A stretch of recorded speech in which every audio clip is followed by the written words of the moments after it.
নমস্কার, উইলে আবার আপনাদের সকলকে স্বাগত জানাই। রাত পোহালেই এই ভারত বনাম ইংল্যান্ড সিরিজের প্রথম টেস্ট, আর হেডিংলে থেকে আমাদের সেই টেস্টের আগে আমাদের সঙ্গে সরাসরি রয়েছেন সন্দীপন ব্যানার্জি। সন্দীপন, তোমাকে আবার স্বাগত উইলে। ধন্যবাদ পার্থ, ধন্যবাদ। জাস্ট টেস্ট ম্যাচের আগের দিন বোঝাই যাচ্ছে তুমি হেডিংলে গ্রাউন্ডেই রয়েছো। কি আপডেট ওখান থেকে রয়েছে? আপডেট বলতে মানে এত গরম মনে হচ্ছে যেন আমি দুবাইতে এসে গেছি। Dry heat actually, close two এবং 28। গতকাল তোমার সঙ্গে যখন আমরা করেছিলাম প্রোগ্রাম, এইরকমই একটা সানি ওয়েদার ছিল, আজকেও তাই। এবং থ্রু আউট দ্য টেস্ট ম্যাচই আপনি এরকমই মেজরলি এরকম ওয়েদার এক্সপেক্ট করতে পারেন। মেবি আচ্ছা। সেকেন্ড ডেতে একটু হয়তো হালকা বৃষ্টির সম্ভাবনা বা একটু মেঘলা থাকবে। ডে টু তাও পুরোটা না, মানে একটা সামান্য সামান্য part. But apart from that মানে পুরো টেস্ট ম্যাচে আপনি এরকম ওয়েদার এক্সপেক্ট করতে পারেন, which is a very good news for the Indian team. কারণ বল কিন্তু ওভারহেড কন্ডিশনে যদি মেঘলা না থাকে, বল কিন্তু বেশি মুভ করবে না, বল বেশি সিম হবে না। সেক্ষেত্রে ভারতীয় দলের এই যে ইনএক্সপিরিয়েন্স একটু ব্যাটিং লাইন আপ, সেটা কিছুটা হলেও আমার মনে হচ্ছে কাভার হবে। ঠিক ঠিক। আজকে তো বোধহয় অপশনাল প্র্যাকটিস ছিল, তো হ্যাঁ, কারা এসেছিলেন বা কি দেখলে বা কোনো আইডিয়া পাওয়া গেল আজকে training session? Optional practice session second হাফে ছিল।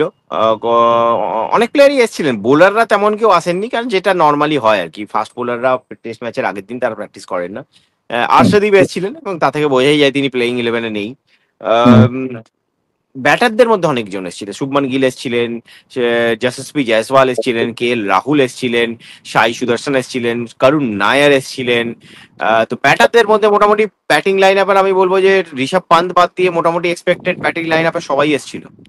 আচ্ছা। এবং প্র্যাকটিস দেখে আমার যেটা মনে হলো, আমার পার্সোনাল মত যে সাই সুদর্শন কাল খেলবে, তার ডেবিউ হতে চলেছে এবং তিনি 3 নম্বরে ব্যাটিং করবেন, যেটা আমার পার্সোনাল মত মনে হচ্ছে। নীতিশ রেড্ডিকে নিয়ে একটা কথা হচ্ছিল, নীতিশ রেড্ডিকে আউটসাইড চান্স খেলানোর, আমার মনে হয় না খেলানো হবে নীতিশ রেড্ডিকে এই ম্যাচে। আর তাছাড়া করুণ নায়ারও কালকে একটা হালকা ইঞ্জুরি কনসার্ন ছিল, but he is absolutely fine. He has batted, অনেকক্ষণ ধরে নেটে ব্যাট করেছেন তিনি। তো আমার মনে হয় করুণ নায়ার যদি খেলেন মানে তিনি নাম্বার 6 খেলবেন। আর বাকি শার্দুল ঠাকুর আমার মনে হচ্ছে প্রেফার করা হবে শার্দুল ঠাকুরকে অ্যাহেড অফ নীতিশ রেড্ডি। আচ্ছা, তার মানে অ্যাজ এ ফোর্থ সিমার। ওকে, গতকাল অব্দি যে আপডেট ছিল বা গতকাল তুমি যে আপডেট দিছিলে, তার থেকে ইমপ্রুভমেন্ট এটাই যে গতকাল যেটা ভাবা হচ্ছিল যে হয়তো 3 অলরাউন্ডারে যাবে। হ্যাঁ, গতকাল জিনিসটা ভাবা হচ্ছিল, কিন্তু এই কন্ডিশন এখানে এই গরম আর এইরকম হয়ে গেছে, মানে ওভারকাস্ট কন্ডিশন হলে আপনার হয়তো মানে নীতিশ রেড্ডির বোলিং দিয়ে কোনো কিছু মানে ফায়দা হতো তার সেই বোলিং এর। কিন্তু এই কন্ডিশনে Nitish Reddy as a bowler কতটা এফেক্টিভ হবে I am not so sure. আর এই কন্ডিশনে আমার মনে হয় you need proper bowlers rather than who is a batting allrounder. আর Nitish Reddy with the ball আমার নেটে এমন কিছু ইমপ্রেসিভ মনে হয়নি। ঠিক আছে, তার থেকে অনেক বেটার চয়েস করুন না, যে যার উপর কনফিডেন্স হ্যাঁ, করুণ নায়ার স্পেশালিস্ট ব্যাটার, এবং তার থেকে না চয়েসটা হচ্ছে বিটুইন নীতিশ রেড্ডি অ্যান্ড শার্দুল ঠাকুর। এবার Shardul Thakur better choice, better bowler, আর রিসেন্টলি ব্যাটে রান করেছেন। আর তাছাড়া Karun Nair he is a specialist batter, middle অর্ডারে ব্যাট করেন। রিসেন্টলি ইন্ডিয়া এ সিরিজে একটা ডবল 100 আছে, সুতরাং form with his in his favour. আমার মনে হয় করুণ নায়ার এবং সাই সুদর্শন দুজনকে আপনি প্লেইং ইলেভেনে কালকে দেখতে পারেন। আচ্ছা, আর বাকিটা যা বলেছিল গতকাল তাই আছে। 3 পেসার, বুমরা, সিরাজ এবং প্রসিদ্ধ কৃষ্ণা, তার সঙ্গে জাদেজা। অ্যাবসলিউটলি। আচ্ছা, আজকের প্রেস কনফারেন্স থেকে কোনো ইনপুট আছে? আজকে শুভমান গিলের একটা প্রেস কনফারেন্সও ছিল। শুভমান গিলের খুব ভালো প্রেস কনফারেন্স হয়েছে আজকে অনেক কিছু নিয়ে ক্ল্যারিটি দিয়ে কথা বলেছেন। মানে সবাই বলছে ইয়াং টিম, কিন্তু শুভমান গিল বলছে আমরা young, that is an advantage, কারণ আমরা কোনো পাস্ট সিরিজের ব্যাগেজ ক্যারি করছি না, মেন্টাল ব্যাগেজ ক্যারি করছি না, we will have a fresh approach. যেটা আমার মনে হয় খুব ইম্পর্টেন্ট কথা। ইংল্যান্ডে টেস্ট ক্রিকেট খেলার জন্য আপনাকে মেন্টালি খুব একদম মানে ফ্রি হতে হবে। আর তাছাড়া শুভমান গিল প্লেইং 11 অবভিয়াসলি তিনি ডিসক্লোজ করেননি, তিনি বলেছেন আমাকে একদিন আরো উইকেটটা দেখতে হতো, তাই আমি উইকেটটা দেখে প্লেইং 11-এ কল নেব। আর বাকি ইংলিশ মিডিয়া একটু ওনাকে মানে টিজ করার চেষ্টা করেছিল, কিন্তু যথেষ্ট প্রফেশনালি সেগুলো হ্যান্ডেল করেছেন তিনি। কোনো একটা কোয়েশ্চেন এসেছিল যে ওনাকে জিজ্ঞেস করা হয়েছে আপনার কাছে অ্যাজ এ ক্যাপ্টেন কোনটা বড় অ্যাচিভমেন্ট, আইপিএল জেতা, যদি আপনাকে অপশন দেওয়া আইপিএল জেতা না ইংল্যান্ডের টেস্ট সিরিজ জেতা, অবভিয়াসলি শুভমান গিল সেটাই বলছে ইংল্যান্ডের টেস্ট সিরিজ জেতা, কারণ অ্যাজ এ ক্যাপ্টেন আইপিএল আপনি প্রতি বছর খেলতে পারবেন, কিন্তু অ্যাজ এ ইন্ডিয়া ক্যাপ্টেন আমি ইংল্যান্ডে কতবার টেস্ট ক্রিকেট খেলতে পারবেন, সুতরাং ইংল্যান্ডে টেস্ট ক্রিকেটের খেলার একটা মানে মানে কি বলবো একটা it's a class apart basically. ওনার নিজের ব্যাটিং নিয়ে জিজ্ঞেস করা হয়েছে, নিজের ব্যাটিং নিয়ে, কেন অনেক ওনার ব্যাটিং নিয়ে অনেক কোয়েশ্চেন হয়েছে, তো উনি বলেছেন যে আমিও মানে একটা নতুন মাইন্ডসেট নিয়ে যাচ্ছি, নাম্বার 4-এ ব্যাট করব, এবং আমরা চাইবো যে মানে টিমের জন্য যতটা ভালো মানে করা যায় আর কি। এবং মানে তিনি এটাও বলেন যে Gautam Gambhir was the first one যিনি ওনাকে সাজেস্ট করেন যে ইউ শুড মানে আফটার বিরাট ইউ শুড নাম ব্যাট এট নাম্বার 4। সো আচ্ছা। এইটাই আমার ইংল্যান্ড ইন্ডিয়া প্রেস কনফারেন্স থেকে আপডেট। ইংল্যান্ডের প্রেস কনফারেন্সের কথা যদি বলেন, Ben Stokes traditional Ben Stokes press conference, typical, কোনো ডিপ্লোম্যাটিক আনসার তিনি দেননি, একদম সরাসরি বলেছেন যে আমরা যেই মেথডে এতদিন বিশ্বাস করেছি, তার মানে সো কল্ড বাস বল, সেই মেথডেই আমরা ক্রিকেট খেলবো। এবং এটাই আমাদের কাছে মনে হয় যে that method brings the best out of us. তাহলে আমার যেটা আমরা এই আমাদের শোয়ে আমাদের এইখানেও আলোচনা করেছিলাম যে ইংল্যান্ডের high risk high gain approach কিন্তু আমরা এই সিরিজে দেখতে পাবো, সেটাই দেখলাম। এবং উইকেটটাও ওই রকমই উইকেট, মানে রান আছে উইকেটে, ফ্ল্যাট উইকেট, এত রোদে প্রচন্ড ওয়েল বেকড উইকেট, রান থাকবে। দুটো টিমই টস খুব একটা বড় ফ্যাক্টর হবে না কিন্তু এখানে, যদিও দুটো টিমই চাইবে টস জিতে ব্যাট করতে, বাট টস হারিয়ে গেলেও it's not a huge big, it's not a big deal. আচ্ছা আচ্ছা। তুমি উইকেট নিয়ে কথা বললে, আমি এখানেই আসতে চাইছিলাম যে তুমি গতকাল বলেছিলে যে যে ঘাসটুকু রয়েছে সেটা মরা ঘাস, তার উপরে এরকম আজকে ওয়েদার। আবার আরো ব্রাউনিশ হয়ে গেছে উইকেটটা। আচ্ছা আচ্ছা আচ্ছা। ওকে। ফলে অনেকটাই মানে কি বলা যায় যে ব্যাটিং প্যারাডাইস টাইপ।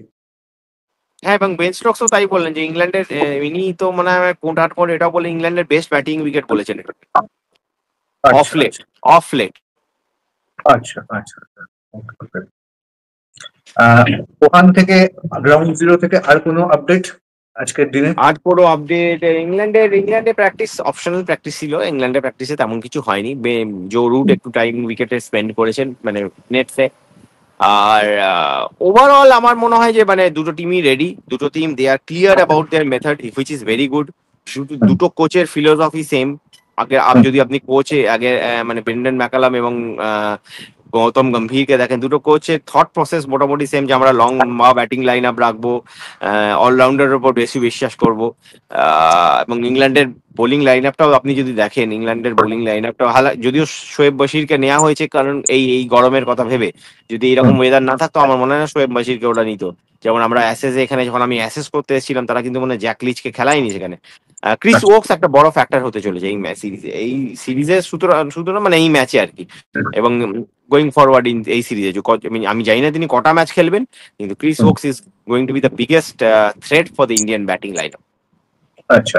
তো ব্যাটিং লাইন আপনি যখন আসলে তুমি একদম শেষে আমি তোমাকে জিজ্ঞেস করি যে আজকে মেনলি ব্যাটাররা এসেছিল ব্যাটিং করতে মানে নেট সেশনে, তো ব্যাটিং কেমন দেখলে, মানে কাকে কেমন টাচে? আজকে ভালো ভালো মানে আজকে দেখো, আজকে তো মোস্টলি থ্রো ডাউন নিয়েছে, তেমন কোনো বোলার ছিল না, শুধু হর্ষদীপ ছিল আর কিছু নেট বোলার ছিল। ব্যাটার নিজেদের স্বচ্ছন্দই লেগেছে আমার, মানে তেমন কোনো মানে এমন কিছু মনে হয়নি যে তারা আনকমফোর্টেবল। কালকে বুমরা, সিরাজ, শামি বলছে আকাশদীপ, তারপরে হর্ষিত রানা, মানে কালকে যে বোলাররা ছিল তাদের তুলনায় কোয়ালিটি অফ বোলিং অ্যাটাক যেটা আজকে ফেস করেছে, অবভিয়াসলি সেটা সেই অ্যাটাকটা ছিল না। আর তো আমার মনে হয় না এটা একটা বড় ফ্যাক্টর, যেটা এই ম্যাচে একটা ফ্যাক্টর হতে চলেছে আমার মনে হয় সেটা হবে ব্রিজ। তুমি যদি দেখো এইদিকে যে স্ট্যান্ড আমি যখন দেখাচ্ছি হাতটা আমার, আমি হ্যাঁ ওপেন স্ট্যান্ড, আর এইদিকেও আমার পেছনে দেখো ওপেন স্ট্যান্ড মোটামুটি, তো হাওয়াটা পুরো অ্যাক্রস মানে পিচের অ্যাক্রস যায়। তো ব্রিজটা একটা খুব ফ্যাক্টর হচ্ছে, স্ট্রং ব্রিজ আছে বাইরে, আমাকে এই ট্রাইপডটা ধরে ভিডিওটা করতে হচ্ছে। বোঝা যাচ্ছে সেটা। Leeds is a very breezy city. ঠিক, মানে অ্যাকচুয়ালি যেটা প্রবলেম হয় সেটা হচ্ছে একে সবুজ উইকেট, তারপরে এই হাওয়া এবং তার সঙ্গে ওভারকাস্ট কন্ডিশন, এই সব সবুজ মিলিয়ে উইকেট, হ্যাঁ মানে হ্যাঁ অবশ্যই। যদিও এটা তার আমাদের মধ্যে 2002-এর ওই টেস্ট ম্যাচটায় আমরা দেখেছিলাম আর কি। এক্স্যাক্টলি এক্স্যাক্টলি, যদিও তার মধ্যে এবার অনেকটাই মানে দুটো জিনিস প্রায় মিসিং দেখা যাচ্ছে, উইকেটটা ডিফারেন্ট এবং ওয়েদারটা, সবচেয়ে বড় কথা হচ্ছে যে আর্লি সামারে এইরকম ওয়েদার, মানে এটা কিন্তু ভাবনার বাইরে ছিল। Has been a very dry winter also, এখানে খুব বৃষ্টি কম হয়েছে। গ্রাউন্ডেও আউটফিল্ডটা আমি দেখছি, মানে তাতে হুম, কিন্তু ব্রাউনিশ প্যাচ আছে, মানে আচ্ছা, আউটফিল্ডে খুব বেশি, মানে একদম একদম কিন্তু লাশ গ্রিন আউটফিল্ড না। এবং এটা কিন্তু রিভার্স, এখানে রিভার্সও হতে পারে, উইকেটটা যদি একটু সেকেন্ড মানে ডে টু ডে একটু রাফ হয়, হুম, গ্রাউন্ডটা একটু আউটফিল্ডটা আপনি তুমি যদি দেখতে পাও, আমি জানি না তুমি দেখতে পাচ্ছ কিনা আমার হ্যাঁ পেছনে, গ্রাউন্ড আউটফিল্ডটা যদি একটু রাফ হয় তাহলে বল কিন্তু রিভার্স রিভার্স হওয়ার সম্ভাবনাও আছে। অবশ্যই, এবং ইংল্যান্ডে মানে আর্লি সামারে রিভার্স হওয়া কিন্তু একটা বেশ এক্সপেক্ট করা যায় না আর কি। expect করা যায় না, একদমই। অনেক অনেক ধন্যবাদ আমাদের সঙ্গে তোমার থাকার জন্য। আশা করব কাল থেকে আবার ম্যাচের পরে আমরা তোমাকে পাবো। Absolutely, absolutely.